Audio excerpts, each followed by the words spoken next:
వచ్చే సంక్రాంతి పండుగను పురస్కరించుకొని మంగళగిరి ఆర్టీసీ డిపో అధికారులు ఈ ప్రాంత ప్రజానీకానికి హైదరాబాద్ నుంచి మంగళగిరికి డైరెక్ట్గా బస్సు సదుపాయాన్ని కల్పించారు.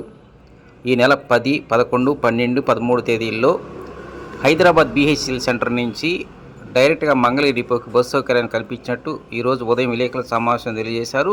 హైదరాబాద్ వైపు నుంచి 4 బస్సులను ఏర్పాటు చేశారు. అదేవిధంగా పండగ పూర్తయిన తర్వాత తిరుగు ప్రయాణంలో అంటే మంగళగిరి నుంచి హైదరాబాద్ వెళ్ళడానికి కూడా బస్సు సౌకర్యాన్ని ఏర్పాటు చేసినట్టు వారు తెలిపారు. దీనికి సంబంధించి ఇప్పటికే రిజర్వేషన్ కౌంటింగ్ ప్రారంభించినట్టు వారు తెలిపారు. వాస్తవానికి మంగళగిరి నుంచి హైదరాబాద్ చేరుకునే ప్రయాణికులకు మామూలు దినాల్లో డైరెక్ట్గా మంగళగిరి నుంచి బస్సులు లేని నేపథ్యంలోనే అటు విజయవాడ, గుంటూరు లేదంటే రేపల్లి, తెనాలి డిపోలు చెందిన బస్సుల ద్వారానే హైదరాబాద్ చేరాల్సిన పరిస్థితి ఏర్పడింది. అయితే ఈ సంక్రాంతి పండుగకు ప్రత్యేకంగా మంగళగిరి బస్సు ఏర్పాటు చేయడం పట్ల ఈ ప్రాంత ప్రజానీకం కొంచెం హర్షం వ్యక్తం చేస్తూ ఉన్నారు.